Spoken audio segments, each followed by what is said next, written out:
sad. I hate it for the people that he shot, and I hate it for him. And he had a 18-year-old son named Quan, and I hate it for him. Now he don't have his father. His mom is in Texas, so I don't know. It's just a sad day. Yeah, and you said how long was he married? I guess was he married? Ooh, they was married a long time. They was together a long time. Long time. They both lived here. Yeah, and they, like I said, they stayed here. They were buying a house here, and then they ended up moving to Jonesboro, Arkansas, and it went left from there. As far as their relationship, it went left from there, and ever since she been gone, it's just been he always was to himself. He didn't bother nobody, but if he felt like a person was like a threat to him or something, then he would speak on it, but he never would show action like this. So I don't know what caused this. I wasn't in the store. I can't say what caused it, what happened, what was in the store. Only thing I know, I got a call. My wife called me, said it was a shooting out here at the Walmart, and I got a cousin that works here.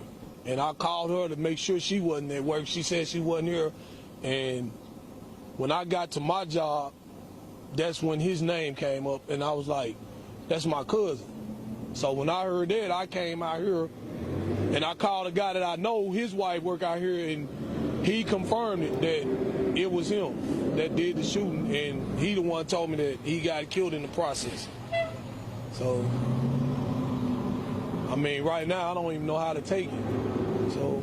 Yeah, it's kind of running through your mind. Yeah, I mean, it's unbelievable to think that he had so much going for himself. He drove trucks, he had his CDLs. I remember when he first got his CDLs, and his wife had him a get-together at his house to celebrate him getting his CDLs. He started driving trucks over the road.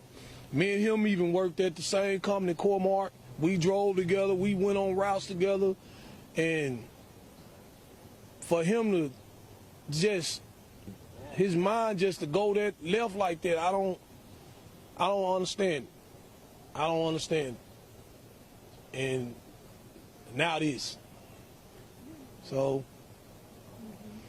it's a sad day on both sides.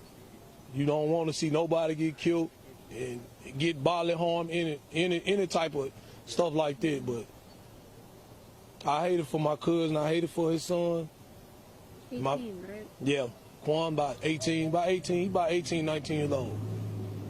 And I mean, I think he used to tell me that his wife, well, his ex-wife, she turned the kids against him and everything. And his son even tried him one time. It's just, I don't know, it's just so much he did, and I don't know if he kept it built up in him. And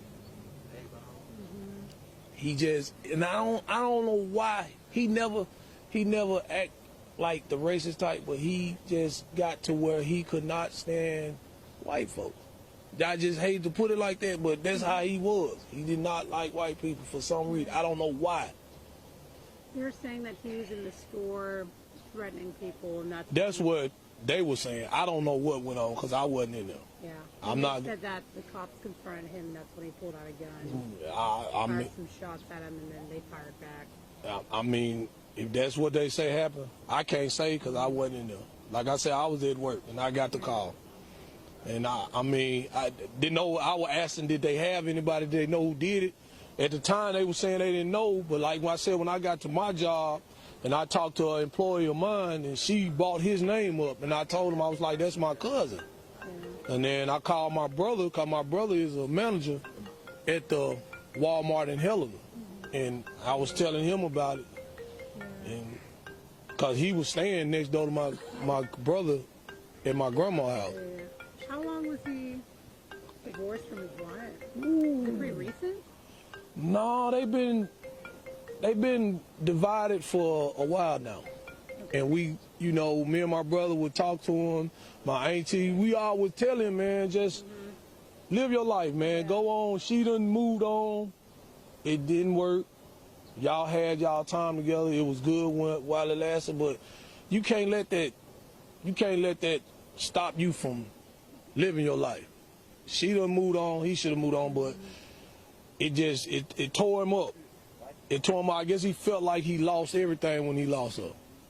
When was the last time you talked to him? It's been I seen him one day. We got a multi-purpose center out here on the south end of town, and me and my wife had went out there and worked out, and he was pulling up in his truck. And I asked him, I said, "Cuz, you coming out here to work out?" He said, "No, I'm going in there to take a shower because they got places in there where you can take showers." And he said, "No, I'm going to take a shower." And he was like, "Cuz, that's because we got a 2010 Range Rover." He was like, "That's your truck?" I was like, "Yeah, that's my truck." He was like, "Man, you doing it good, ain't you?" I said, "No, I'm just living, man." I said, "I'm making an honest living." Yeah. And I asked him then, I said, "You still driving?" He said, "Not right now." He said, "I'm in the process of getting my license back." And that's the last time I spoke to him. And my auntie had told me that he had moved over there with them in my grandmother's house. But she asked me to try to get him a job out there where I work. And I told her, I said, I tried, but I said the only thing with him, he gonna have to realize he gonna have to follow authority. He can't come out there and think that he gonna be able to just do what he wanna do. And that was basically the last time I talked to him. Anything else you want to say? Just a sad situation. Yeah, I just want to say, anybody out there just seeing this, man, just far as marriage and stuff like this happening, man, don't let it affect you this bad to where something like this have to happen and you lose your life in the process. Cause his ex-wife, she living in Texas, living her life, and his life is gone. And his son without a father, we out without a cousin, his mom without a son, his brother without a brother. So anybody out there, just pray for my family and hopefully we can cope and get through this. What's your first and last name and how you spell it? My name is Frederick Atkins, Fredrick, last name Adkins. Okay. I'm so sorry about your cousin and everything. Appreciate it. Yeah. Where was he staying? He was staying with my auntie. Okay. On Martin Luther King Drive. Okay. Like the address? They want to talk? Well, right now my auntie, I called her. She said